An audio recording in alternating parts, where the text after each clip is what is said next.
Hello friends and welcome back to day 10 of the 12 days of Christmas stories. We're almost through all of them. Today is a simpler just insert pocket page, and don't forget there are going to be 12 by 12 layouts. Stay tuned until tomorrow and the 12th so you guys can check out those 12 by 12 pages.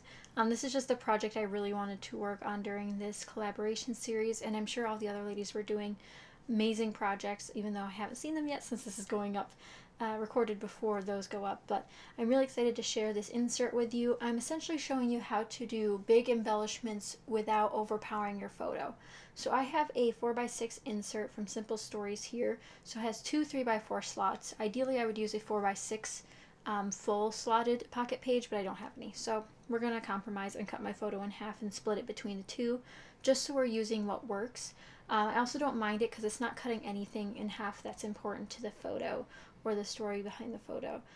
So first I have to washi tape the sides of my pocket page with my plaid washi tape, which is actually from the Miss Sparkle & Co. brand by Joann's, or at Joann's. And I'm going to put two of those together, one on each side, so that I can punch holes on the other. But today I'm going to do simple embellishing on a 4x6 photo so you guys can sort of understand how I go through the process of, if I just have one photo to go on a page, what do I do with it? How do I make everything work? So I'm starting off with this plaid, which I want to make sure this coordinated with my photo, and the green and red plaid does. It just has a little bit of red in it, and I really like this green. You'll also see that I have the chipboard pulled out. I will use a little bit of that on this layout as well, but mostly die cuts, which I showed you earlier. And since it is day 10 of the 12 days of Christmas stories, there is another giveaway here on YouTube. I'll have all the details linked down below so you guys can know how to enter to win and what you're entering to win. I don't want to fumble through my words about which giveaways on which day, so I just leave all the information down below.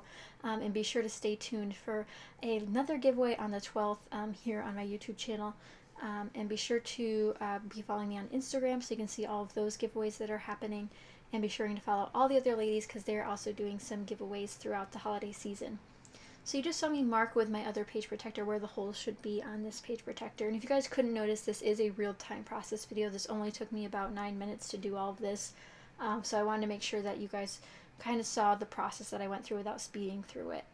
Because again, I wanted to mix and match those throughout this series so that I could get some faster ones, some shorter ones, and some longer ones. So I'm just going to punch those holes out with my hole punch. I would use my Crop-A-Dial, but if you guys didn't know, my new camera setup needs a weight on the opposite side of the camera, which happens to be my Crop-A-Dial, so I can't use it to weigh down or to punch my holes because it's busy weighing down my camera. So once those are punched out, I can slice my photo in half. Now, if you've never done this before, it is a little bit nerve-wracking. I've done this several times just so I can use the page protectors that I already have. I don't find a sense in buying other ones if I can use these ones. I won't cut any 4x6 photo in half, but ones that don't have anything directly in the middle I will. So this kind of divides my brother away from his present, but it works together fine in the page protector. It makes sense, so I just leave it as is. And of course you can always tape it into place so they're closer together. A lot of pocket page protectors are bigger than they should be, so if you have that issue, I would recommend doing that. Taping it in place might give you a better look in the end instead of that awkward gap. But again, I don't mind it. Here's where I start pulling out the chipboard. This is the Deck the Halls chipboard from Echo Park. And I originally pulled out this one that says "'Tis the Season," but then it was a little bit too much. And I'd also like to apologize for the glare under the photos. This page protector was actually a little bit wonky from the way it was stored in my page protector binder. But that's okay. It'll be okay.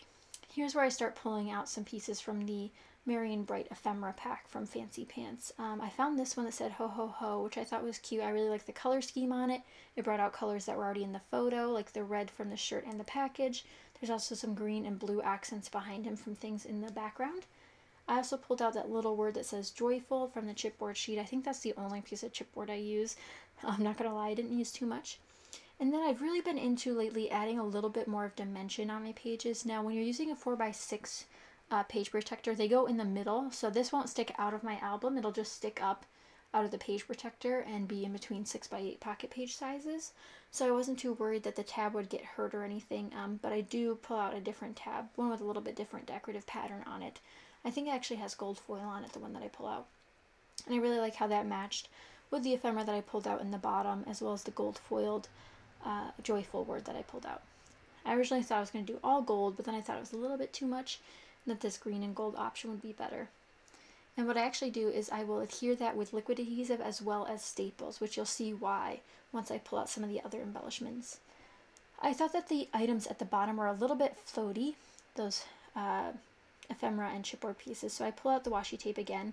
This is the same washi tape that's on the left hand side, and I put that at the bottom of my photo. And since I do zoom in, I do have trouble noticing when I'm in and out of frame, so I apologize for that. And then I'm going to layer everything else with it. And then I thought if we do one washi, we might as well do another washi. So I pulled out my Christmas tree gold foiled washi and put some of that down. This was taken on Christmas Day, so the Christmas tree is perfect despite the Christmas tree not being in the photo. It's okay to mix and match your pieces if they aren't exactly the way that they appear. You know what I mean? Like, you can't see the Christmas tree in this, but the Christmas tree is around, so it makes more sense. I'm going to use some liquid adhesive on the back of these to put them into place. I always like adding a little bit extra adhesive even on my chipboard self-adhesive, just because I find that over time it could pop off, and I've heard some stories about humidity and stuff affecting that, and I want to make sure that it stays on forever. So that'll be popped on right there, keeping it very, very simple, but also intentionally covering up distracting things in the photo and sort of bringing in more of the color scheme that I want to stand out. Here's where I find another element to put in the top piece. So I have my little tab there, and then I also find that I really like one of these acetate pieces from the same collection, and it just says Joy on it, and that's going to be stapled on because it's a little bit difficult to work with acetate that I talked about in the previous video where I had trouble using my acetate, so I used a bunch of different ways to adhere it. I'm just going to overlap that onto the green banner there and staple into place with my Tim Holtz Tiny Attacher, which is a great tool if you do not have one. I highly recommend it. But this layout's almost done. We're going to add a couple more things. I think it's a little bit plain right now, but obviously there's a lot going on, and you have that visual triangle. Even his sight, line of sight points down towards the title, which works very well, but you also go past the present, so you kind of get it all in one. And then I put another gold foil die cut there, which is just a little star from that same collection. I did think about adding more chipboard, but I decided against it because I plan on using the chipboard in other places. But again, if you have trouble using chipboard and you think about using chipboard, you should probably use chipboard. Do you know what I mean? Like, if you finally have that urge to use chipboard, act on it and use it, and you'll be happier with that outcome. I'm going to slide these into the page protectors, and I think I'm almost done. It's one of those things where you think you're done and then you're not done, and then you think you're done and then you're not done. You know how it is. But I do slide that one up so it looks a little bit more complete. I know that sometimes it doesn't, but this is what I end up going with. I really like the way it came out. I hope you guys do too. I'm going to do some close-up shots here so you guys can see, maybe if it wants to focus. That's always the problem, isn't it? So you guys can see the accents that I did. Just a really simple but intentionally embellished page. But I hope you guys enjoyed. Thank you guys so much for watching, and I'll see you guys next time. Bye!